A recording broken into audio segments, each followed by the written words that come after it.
सुर नरोत्तमेर्मुदा धर्मनन्दनमहं विचिन्तये। ओम श्री स्वामिनारायणाय नमो नमः। ओम श्री पूर्ण पुरुषोत्तमाय नमो नमः।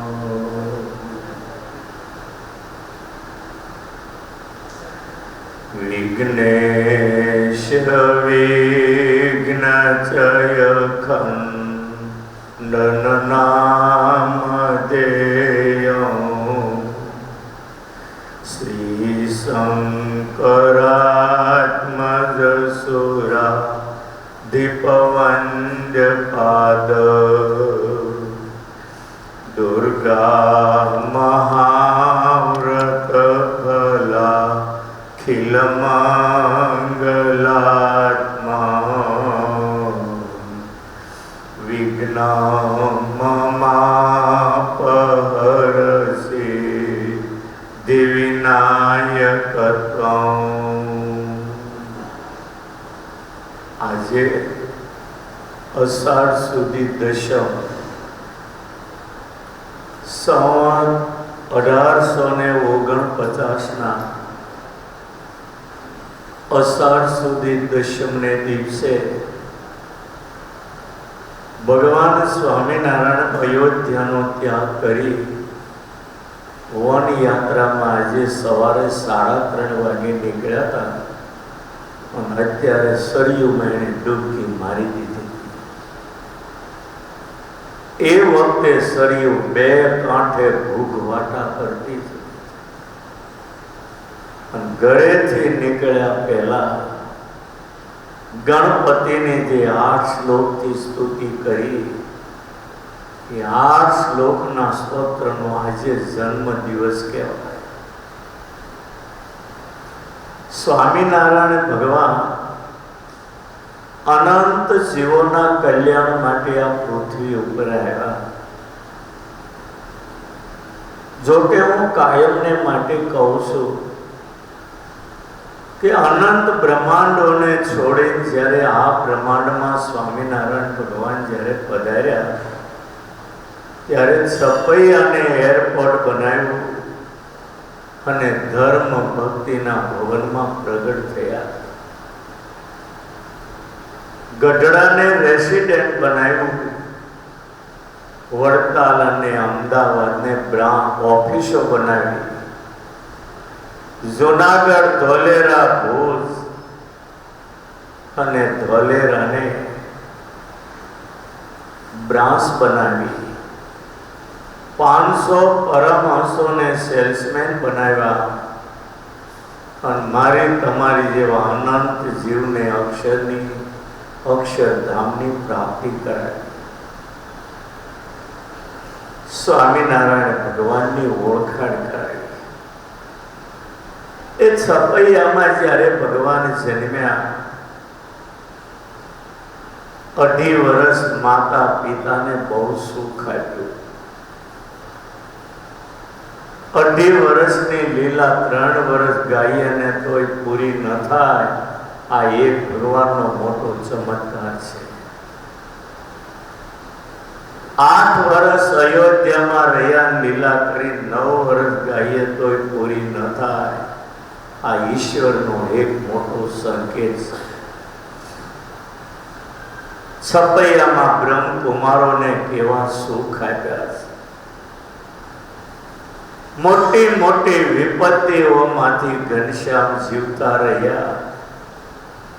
એટલે ધર્મ અને ભક્તિને ઘનશ્યામની બહુ ચિંતા થતી હતી. ભક્તિ દેવીએ ધર્મદેવને કહેલું, સ્વામીના એક વાર પ્રત્યા થકી ભગવાને આપણા ઘનશ્યામને બચાવ્યો. બીજી વાર કાલિદર થકી ઘનશ્યામને ભગવાને બચાવ્યો. હે સ્વામીના, જો આપણે ઘનશ્યામનું ભલું ઈચ્છતા હોઈએ તો જોખમ ખેડીને હવે આ છપૈયા ગામમાં રહેવાય. અયોધ્યા સુખેથી જઈને રહીએ તો ઘનશ્યામનું સારું સંરક્ષણ થાય. 2 વર્ષ છપૈયામાં રહ્યા. કાલિદત્તને માર્યા પછી ધર્મ અને ભક્તિએ નિર્ણય લીધો, હવે આ છપૈયામાં રહેવું નથી. રાત્રે નિર્ણય કર્યો અને સવારે વહેલા ગાડામાં ઘર વખરી ભરવા માંડ્યા. અયોધ્યા જવાનો આખર નિર્ણય લઈ લીધો. હજી દિવસ ઉગ્યો નથી, ગાડામાં ઘર વખરી ભરવા લાગી. ચારે બાજુ રહેનારા જેને ધર્મ અને ભક્તિની હારે અતિશય ભાવ અને નાતો, ચારે બાજુથી જન સમુદાય ભેગો થવા માંડ્યો. માં ભક્તિને કહેશે, અચાનક શું આ નિર્ણય લીધો?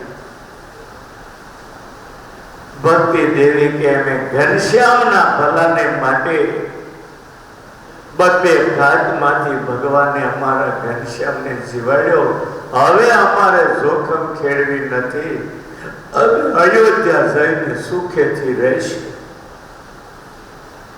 અને ધર્મ અને ભક્તિને અયોધ્યા જવાનો આખર નિર્ણયને ગાડા જ્યારે તૈયાર હતા, છપૈયાની સ્ત્રીઓ ભેળી થયેલી કકળાટ કરવા લાગી છે.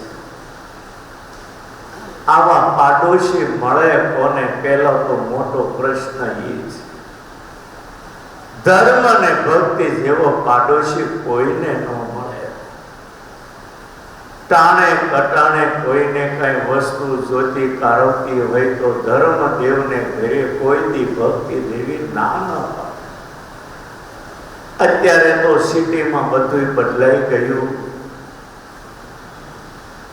પણ જૂનો જમાનો એકવાર એવો હતો. પાડોશી અરે એવા નાતાઓ લોકો રાખતા, ટાણે કટાણે કાંઈ પણ વસ્તુ જોઈએ તો ઉછીની લઈ આવતા.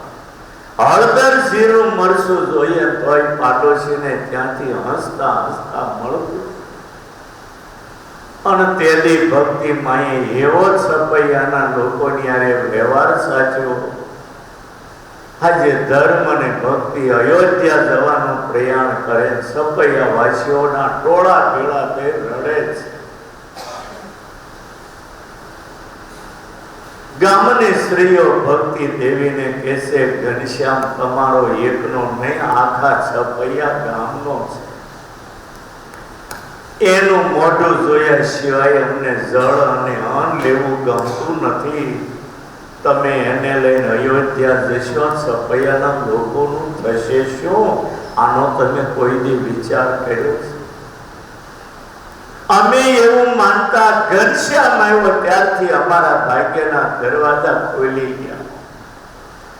અમે જાણ્યો જે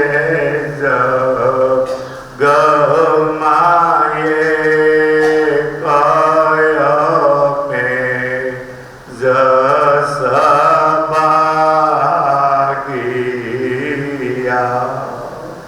આ પ્રસંગ હરિલીલા વ્રતમાં બહુ કરુણ લખ્યો છે.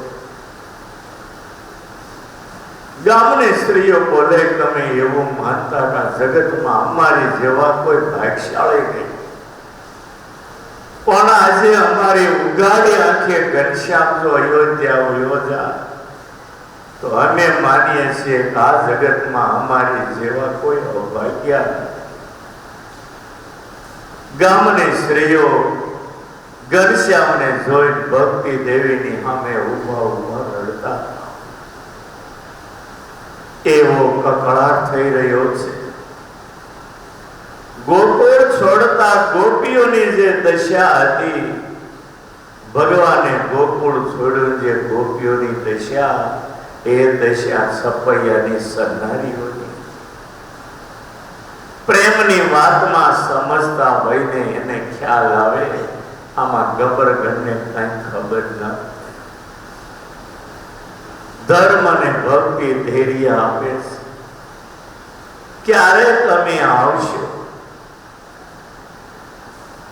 ત્યારે છપૈયાની સ્ત્રીઓ વિચાર કરે, એકવાર કનૈયો ગોકુળ છોડી ગયો પછી એને ગોકુળમાં પગ નથી. ઘનશ્યામ આવશે નહીં આવે અમને શીખાતી. તેથી ગામની સ્ત્રીઓ એમ કે છે, તમે નહીં આવો, કદાચ અમે મરી જશું તો તમે કાણી આવશો, પણ તમને ઘનશ્યામમાં એ છે, ઘનશ્યામને મૂકી નહીં આવો, એને લઈને તમે અમારી કાને આવશો, પણ ત્યાં તો સમય હાથમાંથી વયો ગયો છે. અમને આશા હતી ઘનશ્યામને રાજી કરી એની સેવા કરીને અમારો જન્મ સફળ કર્યો, પણ અમારા ક્યાં ભવના પાપ ઉદય થયા હશે કે આજે ઘનશ્યામ અમને મૂકીને અયોધ્યા જાય છે. હે ભક્તિ દેવી, તમે જ્યારે અમે મરી જઈએ, તમે અયોધ્યાથી છપૈયામાં જ્યારે કાને આવો, અમારી આશા ઘનશ્યામની સેવા કરવાની હતી, નથી કરી શક્યા અને ઘનશ્યામ હાથમાંથી છૂટી જાય છે.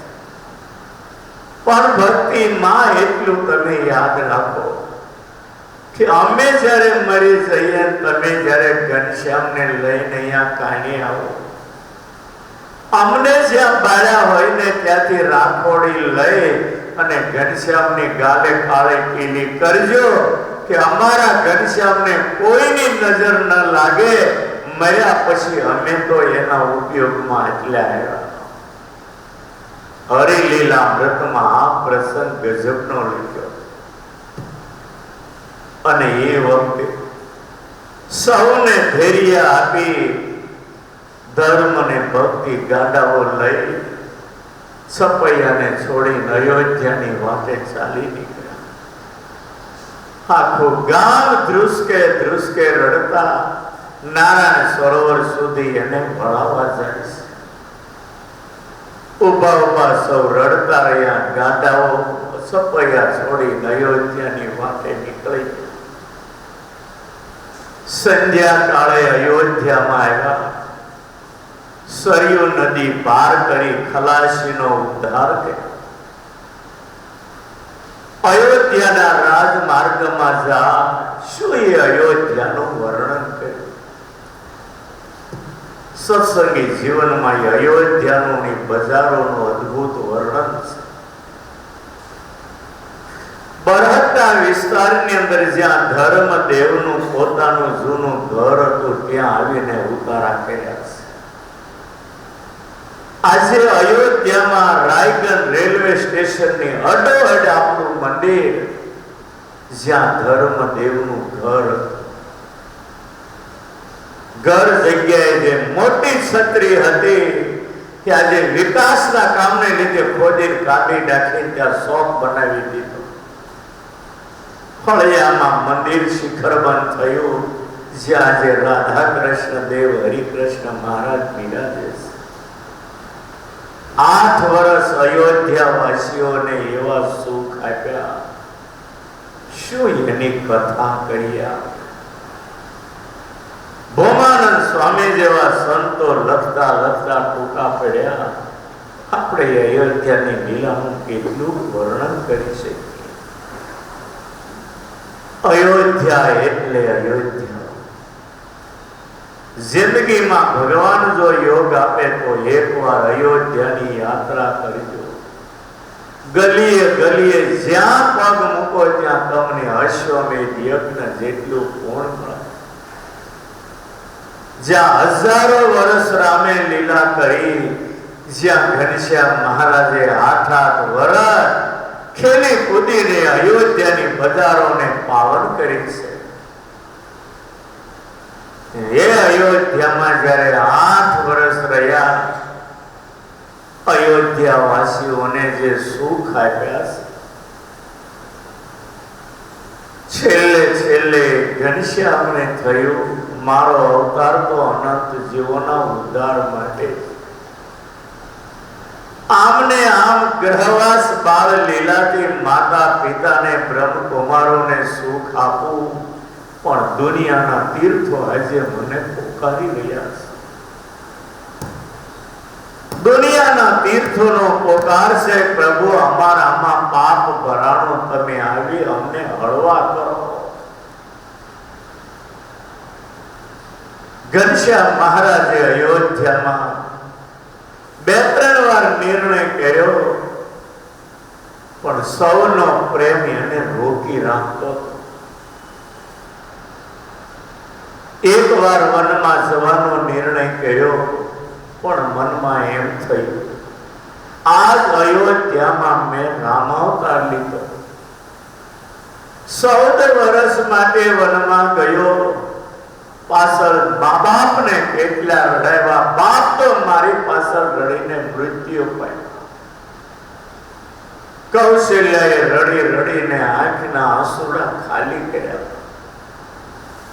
દુનિયા મને દયાનો સાગર કહે.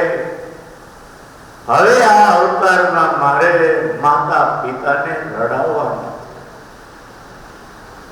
નિર્ણય કર્યો છે. માતા પિતાને અક્ષરધામમાં મોકલી અને પછી હું વન યાત્રામાં નીકળી. વળી મનને મનાવી અયોધ્યા રહ્યા. સમય પછી સમય જા, ધર્મ અને ભક્તિ જ્યારે ધામમાં જા, અને એ વખતે ભક્તિ માતા જ્યારે પથારી વર્ષ હતા, સુવાસની પાસે બેઠા હિબકે ભરીને રડતા. માતાના છેલ્લા શ્વાસો ચાલતા, પરિવાર બધો ચારે બાજુ ઉભો ઉભો હિબકા ભરીને રડતો. ઘનશ્યામ પાસે બેઠા છે, માતાને હરિગીતાનું જ્ઞાન આપી દીધું છે.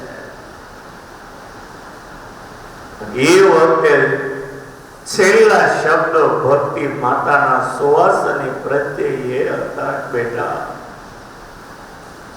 ઘનશ્યામનું તમે ધ્યાન રાખશો. કે નાનો છે, શરમાળ છે, ખાધે પીધે કોઈની પાસે માગતો નથી. બેટા સુવાસની તમને મારી એક ભલામણ છે, તમે ઘનશ્યામનું ધ્યાન રાખશો. રામ પ્રતાપને કહ્યું કે વૈરાગ્યમાં ઘર મૂકીને ઘનશ્યામ ચાલ્યો ન જાય, એનું તમે ધ્યાન રાખજો. અંતિમ શબ્દોમાં જેટલી ભલામણો કરવી ઘટે એટલી બધી કરી છે. માતાનો એક ગંડો શ્વાસ થયો, સરયુ જળ ચમચીથી માને પાયું. માં શરીર છોડી થામમાં ગયા. ત્યાર પછી પિતા ધર્મદેવ 7મા માસે ભક્તિ દેવીનું માસિક શ્રાદ્ધ કર્યું. બપોરે સાથે બેસીને સૌ જમ્યા છે. ધર્મદેવ જમ્યાના ઓરડામાં જઈને સૂતા અને જ્વરે એના શરીરમાં પ્રવેશ કર્યો છે. તાવને સંસ્કૃતમાં જ્વર કહે છે. જમીને ઘનશ્યામ મહારાજા પિતાના ઓરડામાં જઈ પીંડી દાબે. ઘનશ્યામ બોલે, પિતાજી તમારું શરીર ગરમ છે, તાવ આવ્યો હોય એવું લાગે છે. ધર્મદેવ બોલે, ઘનશ્યામ તમને સાચું કહું, હવે મારું શરીર વધારે રહે એવું લાગતું નથી. ઘનશ્યામ મહારાજ બોલે, પિતાજી હું તમારો ફરજન છું, મારી ફરજ છે. તમારી કઈ ઈચ્છા અધૂરી હોય તો કહો, તમારી કઈ ઈચ્છા હું પૂરી કરું. થોડા દિવસો ગયા. ધર્મદેવને કહ્યું કે ઈચ્છા હોય તો કહો. બોલે, બેટા હવે તો કોઈ ઈચ્છા અધૂરી નથી. પણ છતાંય મનમાં ઊંડો એક વિચાર આવે કે છેલ્લે છેલ્લે ભાગવતની કથા સાંભળવાની ઈચ્છા છે. ઘનશ્યામે મોટા ભાઈને બોલાવીને કહ્યું, સારા વિદ્વાન વિપ્રને બોલાવી લો.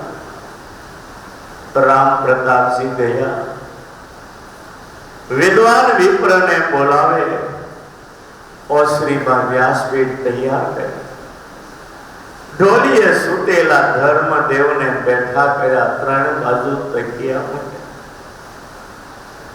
ધર્મદેવ વતી ઘનશ્યામે વિપ્રની પૂજા કરી ભાગવત કથા કરે છે. દિવસે કથા સાંભળે અને રાત્રે ધર્મદેવ એનું નિધિધ્યાસ કરે. 7 દિવસની કથા પૂરી થઈ, વિપ્રની પૂજા કરી, સોનાને ધ્યાનો રતનો દ્રવ્યાદિ ભેટ સોગાદો ધરી વિપ્રની પૂજા કરી, ઘોડા ઉપર બેસાડી વાજવંત્રના ઉદ્ઘોષ સાથે વિપ્રને એના ઘરે મૂકી આવ્યા. આ બાજુ ધર્મદેવના હવે અંતિમ સમય શરૂ થયો છે. ઘનશ્યામ પિતાની સેવામાં, પિતાની પરિસ્થિતિ ગંભીર થતી ગઈ. ધર્મદેવ બોલે, ઘનશ્યામ, તમે તમારા બે ભાઈને અહીંયા બોલાવી લો, હું થોડી એને ભલામણ. ઘનશ્યામ ગયા, બે ભાઈને બોલાવી લે. પિતાની પાસે ત્રણેય લાઈનમાં ઉભા છે. ધર્મદેવ બોલે, હે રામ પ્રતાપ બિચારા, આપણે ઘરમાં જે બાલ મુકુંદની પૂજા કરીએ એ બાલ મુકુંદ પોતે આ તમારા વસતેરા ભાઈ ઘનશ્યામ. ધર્મદેવને સમાધિ કરાવી દિવ્ય દર્શન ઘનશ્યામ મહારાજે કરાવ્યું અને પિતાએ બેયને આ ભલામણો કરી છે. ધર્મદેવ બોલે, હે રામ પ્રતાપ બિચારા, આ ઘનશ્યામ એ સ્વયં ભગવાન છે. મારા પવિત્ર ધર્મ વંશની અંદર એ આચાર્ય પદની ભવિષ્યમાં સ્થાપના કરશે. તમે એનું ધ્યાન રાખજો. ટકે ટાણે ખાવાનું ન માગે એવી એની પ્રકૃતિ છે. ઘર મૂકી વનમાં ચાલ્યો ન જાય એનું તમે ધ્યાન રાખજો. આટલી ભલામણ કરી ધર્મદેવનો એક દંડો શ્વાસ થયો. સૌ જોતા રહ્યા. સૌની નજર સમક્ષ ધર્મદેવ શરીર છોડી દુર્વાસાના શ્રાપથી મુક્ત થઈ ધામમાં ગયા. પાછળ કરવા યોગ્ય વિધિ સમગ્ર કરાયો. સમય પછી સમય જા. ગણતરીના દિવસોમાં અષાઢ સુધી દશમ આવી. નોમની રાત્રિ પૂરી થા. રાત્રિએ મોઢે મોઢે ઘનશ્યામ વિચાર કરે, જે માટે ઘરમાં બંધાઈને રહ્યો તો એ કાર્ય હવે મારું પૂર્ણ. માતા પિતાને મેં દુર્વાસાના શ્રાપથી મુક્ત કર્યા. આ જગતની અંદર વર્ણ અને આશ્રમ ધર્મની મર્યાદાઓ મેં સ્થાપન કરી. હવે ભારતના તીર્થો પોકારી રહ્યા. ગિરી ગેતરે કંદરાઓમાં જ્યાં મહાત્માઓ હાથ ગાળી રહ્યા મારે માટે દર્શન થઈ. હવે હું કૃતાર્થ. જે બંધન માતા પિતાનું હતું એનાથી હવે હું મુક્ત થયો. હવે હું અયોધ્યા છોડી વનની વાટે નીકળું. પણ પ્રશ્ન એક વાતનો, વનમાં જવા નીકળીશ તે મોટા ભાઈ જગી ગયા તો બે તમાશા મારીને ઉડાવી દે. વનમાં 3 દીકરો થતો હોય જાય. મને વનમાં નહીં જવા. મારી વન યાત્રામાં સૌથી મોટું વિઘ્ન હોય તો એ રામ પ્રતાપ. ઘનશ્યામ મહારાજ જ્યારે નાના હતા, બાળ લીલામાં એવી રમૂજ અને ટીખળો કરતા, ભાભીને ખીજવતા, ત્યારે ભાભી એમ કહેતા, તમારા ભાઈ ના આવવા દો ઘરે, આવે એટલી વાત છે, આજ માર ખવડાવો. તેથી ઘનશ્યામ હાથ જોડીને કહેતા, ભાભી મારા ભાઈને ન કહેતા, નહીં તો એ મને મારશે, હવે હું જરાય તોફાન નહીં. ઘનશ્યામ એક રામ પ્રતાપસિંહને ગાંઠતા. રામ પ્રતાપજી જ્યારે અયોધ્યામાં જાય, ઘનશ્યામને ખભે લઈને સપૈયાથી અયોધ્યા સુધી લઈ જાય. વળતા આવે તો ખભે બેસાડીને લાવતા. રામ પ્રતાપજીની ઉપર ઘનશ્યામને હેત અને ઘનશ્યામને રામ પ્રતાપસિંહમાં બહુ હેત. અને રામ પ્રતાપજી એટલે શેષનો અવતાર, બળદેવનો અવતાર, અને એટલે ક્રોધી ભગવાન. આ કાઢે ને ઘનશ્યામ સરળ ડાયા થઈ જતા. અને એ સમયે રામ પ્રતાપની મર્યાદામાં રહેતા અને એનાથી ડરતા. ઘનશ્યામ મહારાજને થયું, મોટા ભાઈ જાગી જાય તો વન યાત્રામાં વિઘ્ન આવે. રાતના 3:30 વાગે ઝરમર ઝરમર વરસાદ વરસી રહ્યો. વેક ઓરડાની અંદર રામ પ્રતાપ, સુવાસની, નંદરામ આદિ સુતા. બારીમાંથી જોયું તો બધા સુતા હતા. રાતના 3 વાગ્યાનું શું. ઘનશ્યામ ચોકડીમાં ના, અને જે કાંઈ ધર્મદેવના ઘરમાં વસ્ત્ર અલંકારો મોહનમાળે બધું કાઢી નાય, માત્ર એક લંગોટ ઉપર આસાદન ટુકડો વીટ્યો છે. દીવો ઝીણો ટમટમ્યો દીવો ઘરમાં બળે છે. વન યાત્રાની સઘળી તૈયારીઓ કરવા લાગ્યા. ગોખલામાં ગણપતિની મૂર્તિ ત્યાં હાથ જોડીને પ્રાર્થના કરે, હે ગણપતિ દેવ, મારી વન યાત્રામાં કોઈ વિઘ્ન ના આવે, તમે મને સહાયરૂપ થઈ. હાથ જોડીને ગણપતિની આગળ સ્તુતિ કરે છે. વિઘ્નેશ વિઘ્ન જયકાંડન નામ દેયો, શ્રી શંકરાત્મજ સુરા દીપવંદ્ય પાદ, દુર્ગા મહાવ્રત ફલા ખિલ મંગલાત્મા,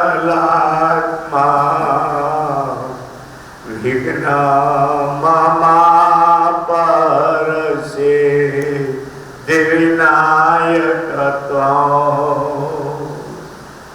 ગણપતિને હાથ જોડીને ઘનશ્યામ મહારાજ અંતિમ શબ્દોથી પ્રાર્થના કરે, મારી વન યાત્રામાં કોઈ વિઘ્ન ન આવે, આપ સહાયરૂપ થઈ. આ સંપ્રદાયમાં જ્યાં જ્યાં ગણપતિને કોઈએ પ્રાર્થના કરી તો એ ગણપતિ અવશ્ય સાંભળે છે. કારિયાણીમાં જ્યારે ઝીણાભાઈને થોડી માથાકૂટ થઈ હતી, ઝીણાભાઈને દાદા ખાતરને માથાકૂટ થઈ હતી, પ્રેમનો જ્યારે કલહ થયો, ઝીણાભાઈના હાથમાંથી વાત છટકી જવાની. તેથી ઝીણાભાઈએ કારિયાણીની બજારમાં ઉભા ઉભા આંખમાંથી આંસુ સાથે ગણપતિને પ્રાર્થના કરી. ગણપતિએ પ્રાર્થના સાંભળે અને ઝીણાભાઈની મનોકામના પૂરી કરી. આજે સ્વયં ભગવાન પ્રાર્થના કરે, ગણપતિ કેમ ન સાંભળે? જોયું ધર્મદેવનો પરિવાર સુતેલો, ટમટમનો દીવો બળે છે. ગણપતિને પગે લાગી ધર્મદેવની ઓસરીના પગથિયા ઉતરે, સમૃદ્ધિથી ભરેલું ઘર છોડી દીધું, પગથિયે માથું મૂકી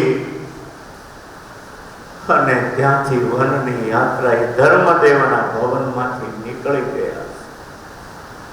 ઝરમર ઝરમર વરસાદ વરસી રહે. ધીરે ધીરે બજારમાં ચાલ્યા છે. 3:30 વાગ્યાનો સુમાર, હજી કોઈ જાગ્યા. કોક મહાત્માઓ સામે મળે. બજારમાં દીવાના ટમટમ્યા બળે અને અજવાળે ધીરે ધીરે આગળ. અયોધ્યામાં આજે તો 10,000થી વધારે મંદિરો છે. રસ્તામાં મંદિરો આવે પણ દરવાજા બંધ હોય. રાતના 3:30 વાગ્યાના પ્રત્યેક મંદિરના પગે માથું મૂકી ઘનશ્યામ પગે લાગીને આગળ ગતિ. બીજું મંદિર આવે, પગથિયે માથું મૂકી પગે લાગી આગળ ગતિ. ચાલતા ચાલતા ઘનશ્યામ સરયુના કિનારે આવ્યા. અષાઢ સુધી દશમ. પહેલો પૂર આવ્યો ને મોટા મોટા બાવળ અને ઘાસીઓ તણાતી તણાતી આવે અને એટલું ડોળું પાણી બે કાંઠે સરયુ ઘૂઘવાટા કરતી જાય છે. સરયુના કિનારે આવીને ઘનશ્યામ થોડી વાર ઉભા રહ્યા. બીક લાગે છે, જો મોટા ભાઈ જાગી ગયા આવશે તો મને પકડી ઘરે લઈ જશે. ભેખડે ભેખડે આમ જરા આગળ જા. વૃક્ષની ઘટામાં ઉભા રહ્યા અને કૌશિક દત્તે આવીને જોયું. નૌકાની રાહ જોયે તો સામે કાંઠે નીકળું, પણ કૌશિક દત્તે તેડી જે માર્યો ધક્કો ઉલ્લાળી નાખ્યા સરયુ નદીમાં. સરયુમાં તણાતા તણાતા ઘનશ્યામ જાય. બે પ્રહરે દૂર દૂર સૂર્યોદય થતા સામે કાંઠે નીકળ્યા છે. સરયુ નદીની આંખમાં આંસુ જાય છે. હૃદયથી પ્રાર્થના કરે, પ્રભુ મને છોડીને ન જાઓ. પણ ભગવાનને અયોધ્યા છોડીને ગયા વગર છૂટક્યો. સામા કિનારે નીકળ્યા ત્યાં તો સૂર્યોદય થઈ ગયો. આખા શરીરે કસરું હતું એ ઉતારી હરખું સ્નાન કરી એક ઝાડ નીચે બેસી શાલગ્રામને પટવામાં પધરાવી સ્નાન કરી પૂજા કરે. એ સમયે હનુમાન ગઢીના હનુમાનનો નિયમ હતો, રોજ સવારે ધર્મદેવને ઘેર ઘનશ્યામનું દર્શન કરવા આવતા. ધર્મદેવના ભવનમાં ઘનશ્યામને ન જોયા. કિલકિલ શબ્દ કરીને આકાશ માર્ગે જા. સરયુના સામા કિનારે બેઠેલા નીલકંઠ વર્ણિ પાસે આવી વીર આસને હનુમાનજી બેઠા. પ્રભુ આ શું? વર્ણિ ધ્યાનમાંથી જાગે, મારુતિને જોયા. વર્ણિ હાથ જોડીને બોલે કે હે મારુતિ, કોઈ પણ માણસ તમને અંબારે ઘરેથી નીકળે જે શુભ કામ માટે તો એનું કામ અવશ્ય સિદ્ધ થાય. મારી વન યાત્રામાં તમારું દર્શન થયું. માનું છું મારી વન યાત્રા નિર્વિઘ્ને પાર પડી જશે. હનુમાનજીને વર્ણિનું ત્યાં સંવાદ થાય. આજે અષાઢ સુધી દશમ એટલે ભગવાનની વન યાત્રાનો પ્રારંભ દિવસ. આવતીકાલે નિયમની એકાદશી છે. સૌને મારી ખાસ ભલામણ છે, કાંઈક ને કાંઈક નિયમ લેજો. મહારાજે શિક્ષાપત્રીમાં ઘણા નિયમો કહ્યા. કાલે પણ નિયમને વિશે પણ થોડીક વાત કરીશ. હવે બોધ ગઈ અને થોડી રહી. અત્યારે અહીંયા વડીલો છે, નાના કોઈ નથી. હવે આમાંથી આવતે વર્ષે કેટલા ઉપડી જઈએ શી ખાતરી? માટે જેટલું થાય એટલું ભજન કરજો. ચાતુર્માસમાં લેવાય નિયમ લઈ આત્માના કલ્યાણને માટે ભગવાનને રાજી કરવા કાંઈક નિયમ લેજો. આ મૂલ્યવાન જિંદગી કરોડો રૂપિયા દેતા ન મળે, મહારાજે આપી એનો સદુપયોગ કરી નિયમ ધર્મ પાળી ભક્તિ કરી ભગવાનને રાજી કરી લેવા. પતિના વિશેષ નિયમોની આપણે આવતીકાલે વાતો કરશું. સહજાનંદ સ્વામી મહારાજ